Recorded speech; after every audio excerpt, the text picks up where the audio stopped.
Good evening, Fernwood. It is your former peanut farmer Neil, and it's time for us to feel lust in our hearts with another episode of Mary Hartman, Mary Hartman. We are watching episode 298 from May 25th, 1977.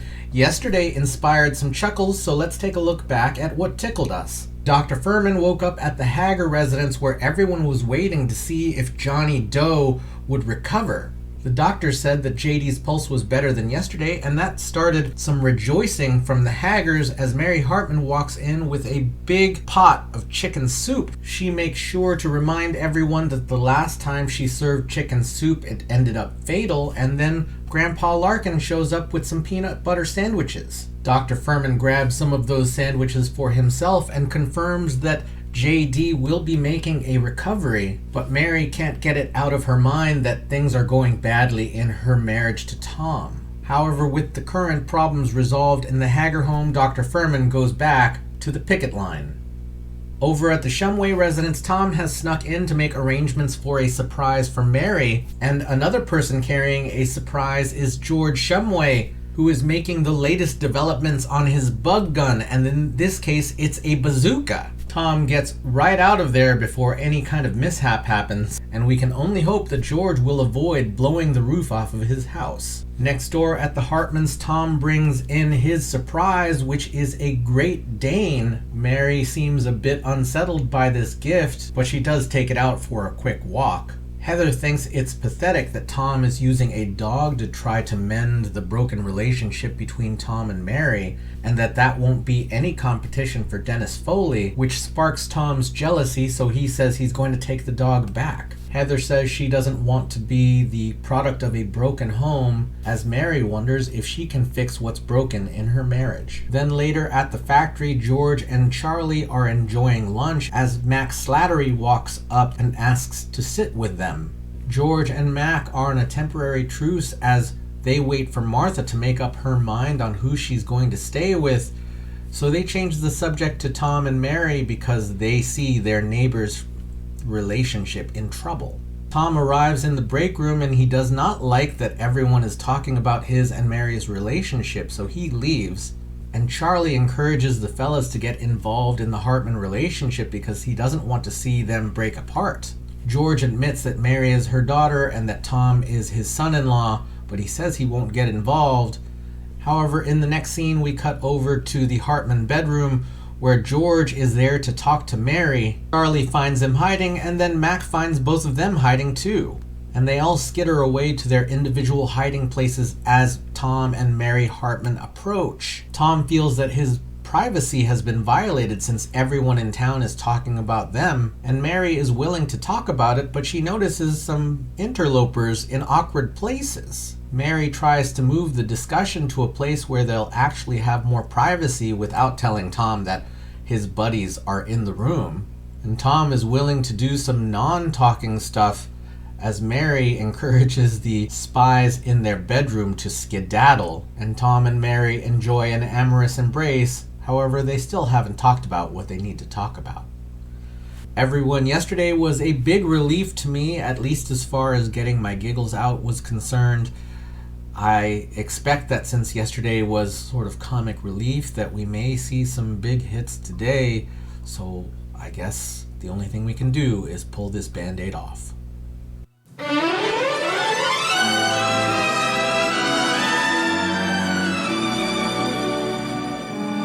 Mary Hartman! Mary Hartman! We're the Huns of Fernwood. We'll mutilate and maim tonight. We're gonna try and we're gonna win and we're gonna fight, fight, fight! Don't tell me. You're going on a gong show. Oh, no, Grandpa. I'm only trying to relive yesteryear, that's all. Sure beats the heck out of today, doesn't it? It certainly does. You see, I figured that I made a wrong turn somewhere back there, and if I go back and find out what it is and correct it, my life will be better off today. Kathy, there's an old fable about being yourself. Unfortunately, I have no idea what it is. You know, Grandpa, I woke up this morning, and I was feeling really depressed. But now, I'm just feeling angry.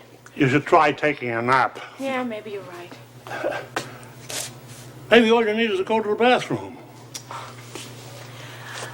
We're the Huns of Fernwood. We're gonna maim and mutilate.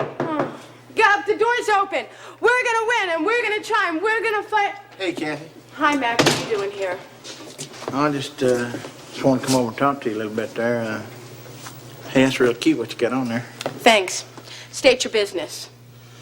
Man, I just wanted to apologize for the way things turned out between me and you and, well, and your mother and me. And, I mean, I know I apologized before, probably in the same words. Look, you don't have to apologize. You did what you had to do, that's all. I just keep getting the feeling that you're mad at me. I am mad at you. Do you think I like hanging around being target practice for you guys? I never thought of you that way, Kathy. That's the problem. You never thought of me anyway, and you know it. Now you come back in here slipping around and apologizing, and you're trying to make everything all right. Well, things aren't all right? I guess a lot of what you say is probably true. Look, I'm sorry. I don't mean to aim all of this at you. You're just the latest in a long line of fakes and phonies. Ain't no fake and I ain't no phony. That's right, you're a bumpkin. Yeah, probably right about that. You better grab it. That's your only excuse. You're a bumpkin. And I forgive you. Really? Really. Oh, you're all right, Kathy.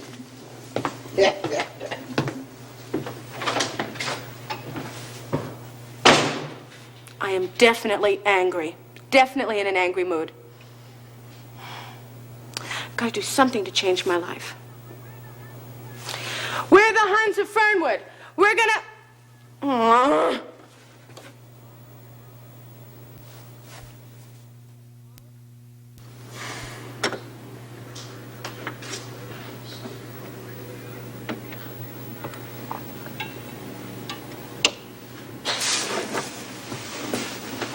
I'll have a Shirley Temple Black and a double shot of coffee. Mary. Oh, Ma, I'm so glad you came. Why, of course I came. I have to be at work in about an hour. Ma, you didn't bring Mac with you, did you? Oh, no. Mac is hauling hogs to Toledo. Now, are you sure that the Foleys want to see me? Well, actually, they really did want to see Tom, but he wouldn't come. So what we're going to do is we're going to have a few friendly drinks, and all I ask of you is one favor. Just don't you be the one to mix the drinks, okay, Ma? Well, at least you showed very good sense by inviting me instead of your father.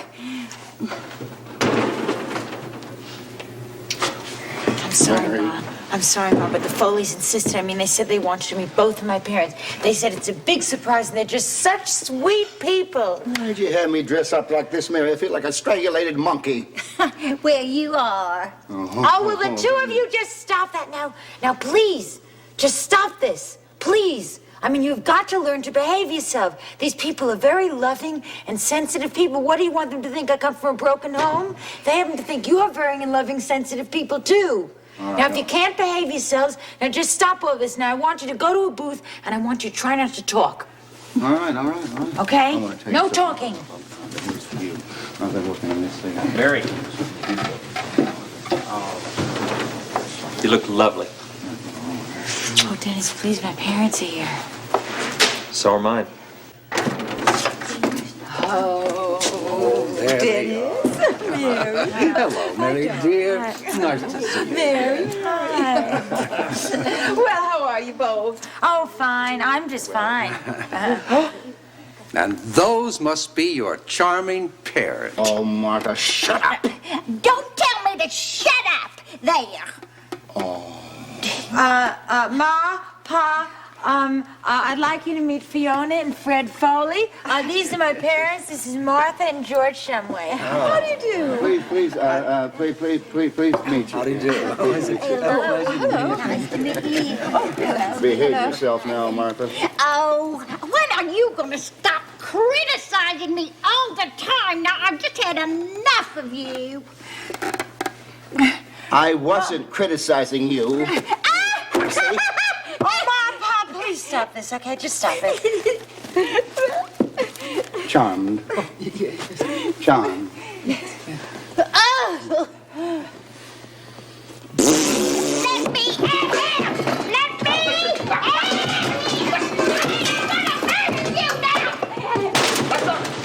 Don't get any fire!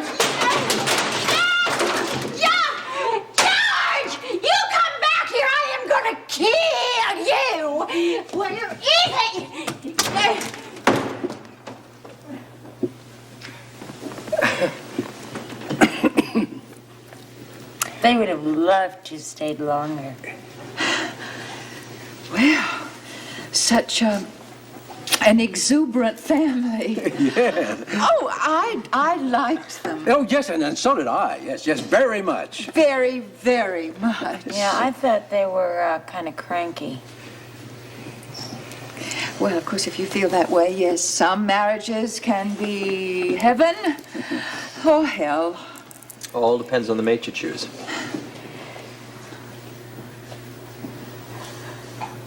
I don't know, it just all seemed so much easier when I was just too young to know what I was doing. Excuse me, I have to go call Tom. Oh, never mind. Never mind.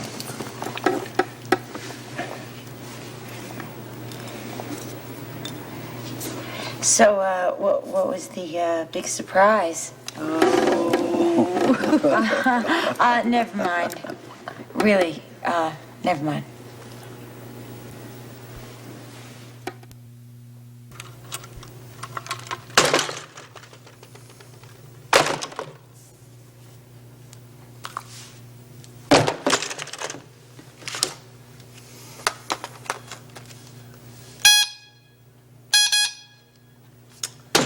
Johnny Doe, you never did take to being a Star Trek phaser gun shooter, did you? Yeah, come on in, it's open. Charlie. Hey, Tom. What are you doing? Huh? Put that stuff away, huh? Yeah. Ow, Jesus, what the hell? Boy, Tell you, Johnny Doe would be some football player the way he takes off over coffee tables and up fireplaces and all.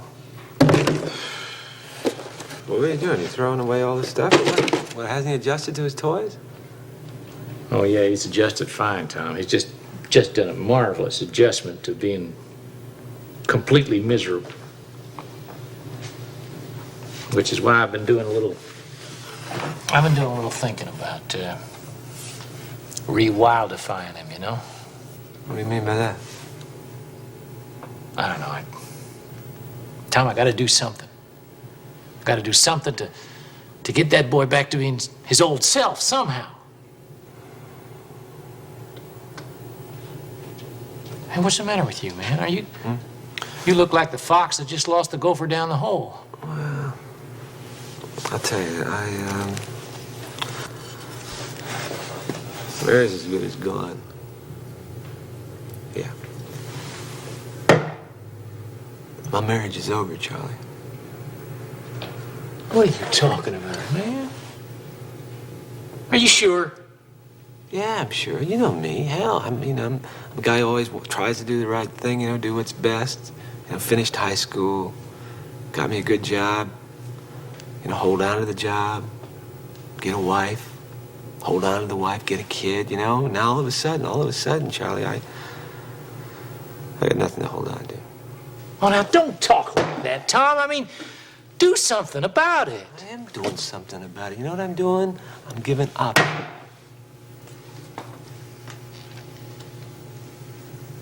You're giving up. Yeah. You're giving up Mary. Look, that seems to be what's happening, Charlie. Oh, man, you are buying a whole pile of emptiness there. God, look, Charlie, I want to go out. If I'm going to go out a loser, at least I'm going to go out a good loser, okay? Tom, you love Mary. Yeah, I love Mary, but you got to understand something, Charlie. The truth is, when you really love somebody, if you really love them, you do what's best for them, even if it's not best for you. What does that mean?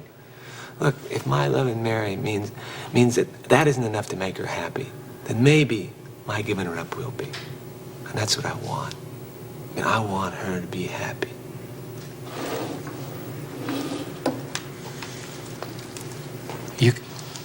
You can do that?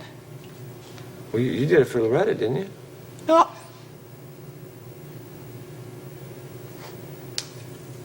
Yeah, when I didn't come home from New Jersey. Yeah. I mean, that was different, I mean.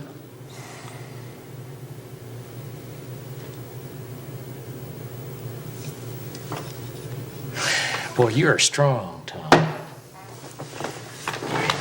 I mean, you are strong. You're stronger than I thought you were. You're stronger than I bet you even know you are yourself.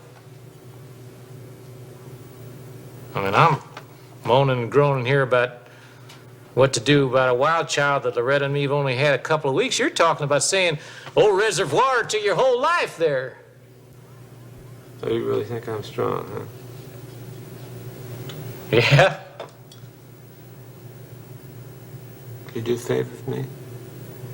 Yeah, anything. Could you get rid of this for me? Yeah, sure. You bet your stinger I will. I'll tell you something, Charlie. This is gonna make a better man out of me. Yeah.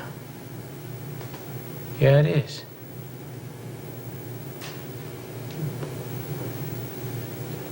But very lonely.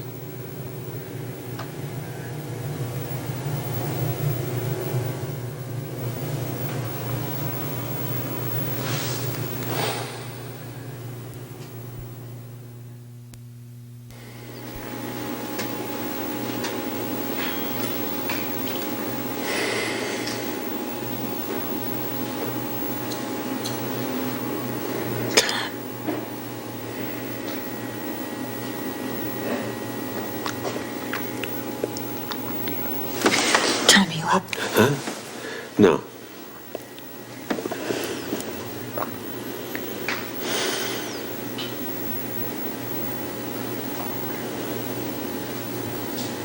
Are you awake enough for me to ask you just one question?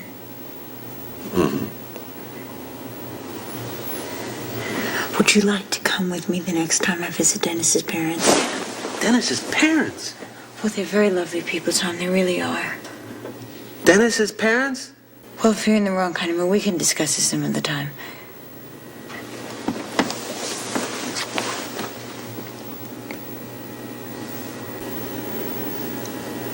I'm gonna go back to sleep. Maybe this is just some kind of bad dream or something, huh? Do you really think so, Tom? Because that would eliminate so much of this awkwardness. It really would.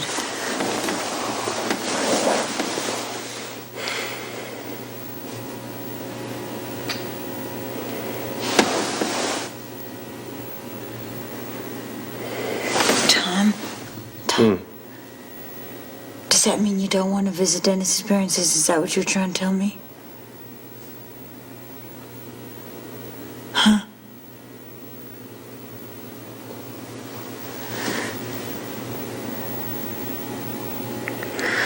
Well, listen, if you change your mind, it's okay. Okay? If you change your mind, you just tell me in the morning, because it was really just meant like, just as an innocent, healthy little thing. And I think it's something that you could really end up having a lot of fun doing.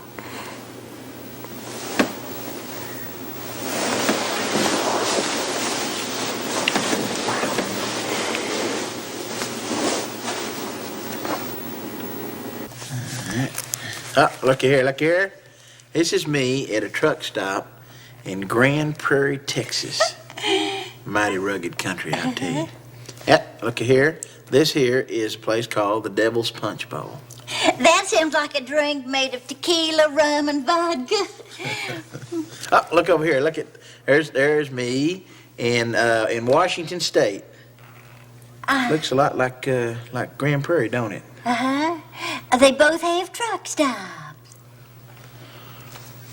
Martha, if you could live any place in the whole wide world, what spot would you pick? Oh, I don't know. Maybe Georgia. Or Oklahoma. That's where my roots are. I know, ain't that something? I mean, the way we're both from Oklahoma and got just a little bitty smidge of Indian in both of us there.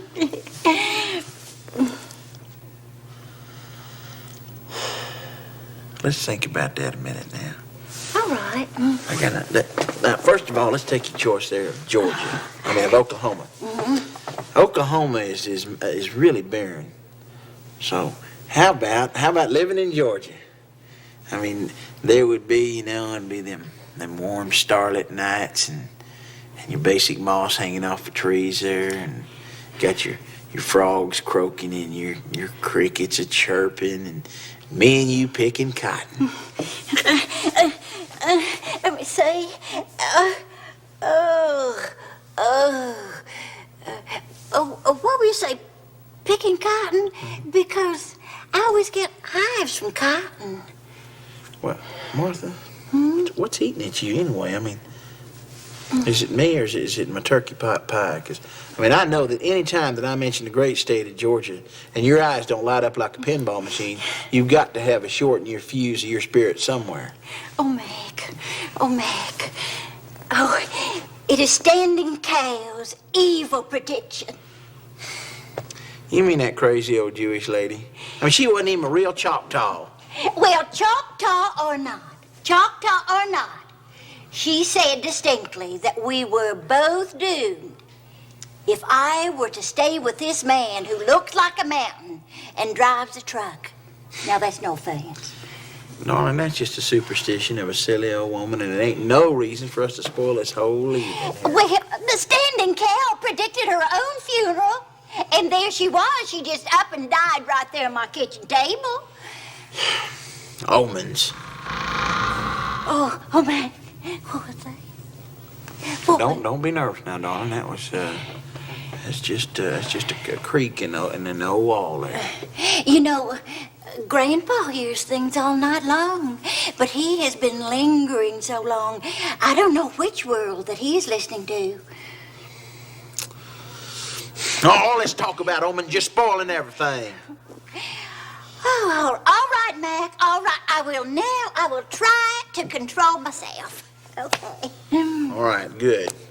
Now, that's just good. We can just get on with we're talking about our lives together. Right. Yes. All right. Now, this is gonna sound funny to you, but I've been thinking about trading in Gertrude and getting one of them crop dusting airplanes, you know, and then I could make us a living by spraying rhubarb fields. What do you think about that? What I'm trying to say, Martha, is that, well, I think it's time for me to settle down, you know. And I want to grow old with you, Martha. I mean, I know you got a head start on me and everything, but I was thinking that maybe we could get a little cabin up there and raise us a couple of kids. No, Mac! Stop! Now, listen, if that's the way you feel about it, a couple of hogs will do just fine. Oh, no, something terrible is coming. I know it, and I feel it. Martha, maybe you just got a little tummy ache there. Oh, Mac. Do you think that's what it really is? Well, I probably is. Now, listen, that is the last time I'm ever gonna make that turkey pot pie for you. Now, listen, I'm gonna run on down to the drugstore now here, and I'm gonna get you some aspirin and some Alka-Seltzer. And listen, don't you move, because I'll be right back now, darling. Don't move. Oh,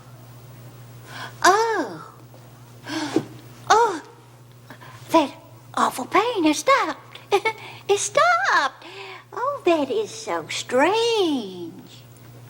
That's very strange. Oh, but I know that something is coming. I feel it in my Choctaw bones, just as sure as rain or lightning or heat wave or thunder or hurricane. Standing Cow's prediction is going to come to pass. It's going to come to pass. Esther, are you listening? Huh? What? We got a little mix of comic relief and an emotional hit. I could feel the seed of something really painful getting planted today. We start with Kathy, who's trying to figure out a direction for her life since everything seems to be ruined.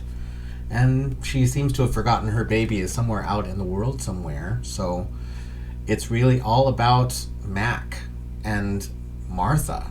But really a choice for Kathy to figure out what was in the past that she could fix. I expect that this could be some direction for Kathy, you know.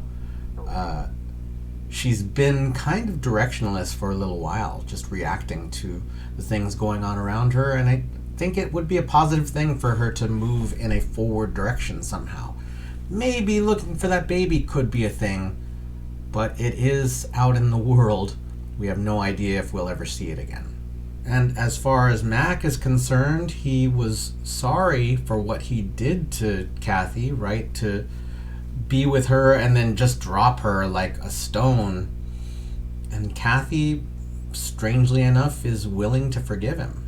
Then we're over at the Capri Lounge where Mary is getting set to meet the Foley family again, and she's brought both Martha and George, who really can't stand to see each other at this point. And I guess this is a question considering the whole episode, but I guess we'll talk about that later. But what happens at the table is that Fred and Fiona are, of course, lovely as they always are, and George and Martha are horrible and abusive, which I think is different than it was before Martha left George. I don't remember them being quite so abusive to each other. I mean, they didn't physically harm one another much. They definitely can't stand to be around one another right now. And then Mary is just left there without a buffer, and I think that was part of why Mary wanted her parents there, to be a buffer between her and the Foleys. Tom won't come, and that's going to be something that we talk about a little bit when we get to their scene. But I really do believe that Mary wants some kind of safety system in place to keep her not physically safe, but she's definitely feeling vulnerable, and that's something that she needed, was someone to be there to kind of just watch out for her. But Martha and George have their personal problems and can't work together. And then we touch base with Charlie and Tom, and sadly Tom is ready to give up on Mary. I think it is coming from a place of selflessness, right? That Tom wants Mary to be happiest, and if being with Tom is not what makes Mary happy, then she shouldn't be with Tom. That sounds very selfless. Again, Mary and Tom didn't talk about what was going on between them yesterday, at least not on camera. If they did, then this is really pretty saddening. If they didn't, then I wish they would talk about it, and preferably on camera, but you know how communication doesn't really happen in this show. But Tom is willing to let Mary go, right? If in the way of, if you love something, set it free. And in this case, Charlie protests, and then Tom brings up that Charlie was ready to leave Loretta way back when, and this brings up a post. You know, we're approaching the end of the series, and I asked some questions a while back about storylines that were just disappeared from this show, and one of them was a comment from Maria Crochet, who brought up Charlie's friend Sue, who helped Loretta get her recording session and who was killed in a drive-by shooting. I'll just read the post. Charlie's friend who booked Loretta's recording session was a very short-lived character. You mentioned how his death was the only murder. Others died by accident, but we never learned much about this guy or how he died.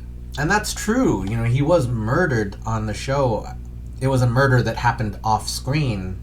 There was potential in that for Charlie to have a story, like what happened to Charlie between that murder and him getting home. Completely dropped. He's just home safely.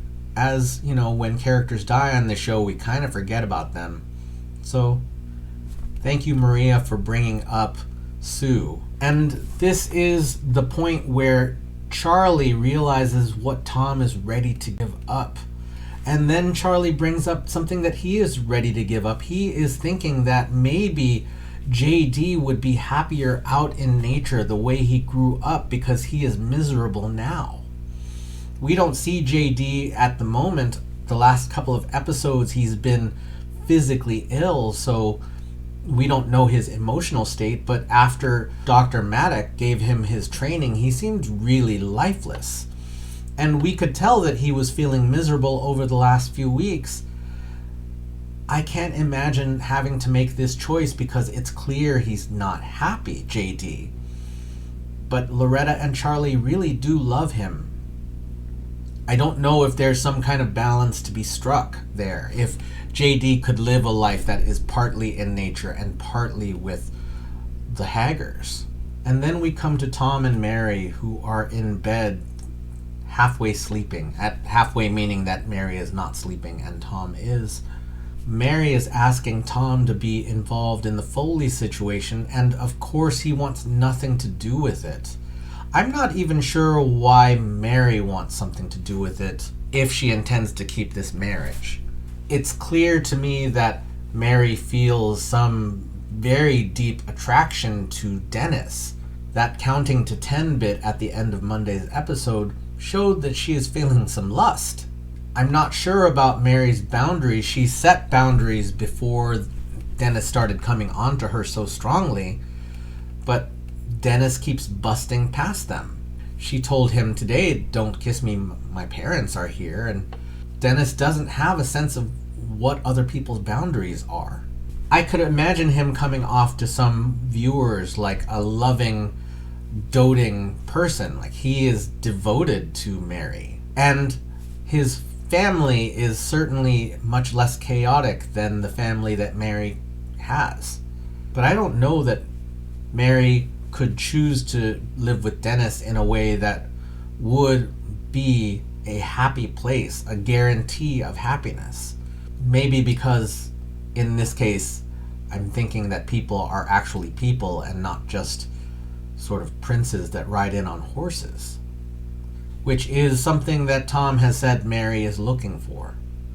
That Tom said that Mary dreams about being swept away by a knight on a white horse, and if Dennis is really that, this is the direction we're going.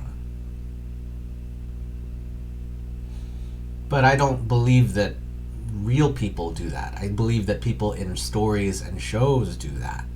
And I guess I have to remember that we are watching a show, so we will see. And then we jump over to Martha's apartment, and she and Mac are really on different pages because Mac is looking to settle down. He brought up that both Martha and he were from Oklahoma and both had Native American heritage. My instant thought was that somehow they could be related because, you know, that's horrific. But it really seemed to be, in this case, about Martha and the prophecy, right? The omen that Standing Cow, Esther Snyder, passed along as she died was that if Martha stays with Mac, doom is around the corner. And as soon as Mac leaves, Martha feels relief. I don't know what this doom is, but certainly it is wreaking havoc in Martha's psyche. And this is a question, right? Because if she stays with Mac, she's going to feel this way. She's going to feel doom. And she can't stand to be around George at the moment. I wish that they could fix their issues. You know, she waited around so long for him.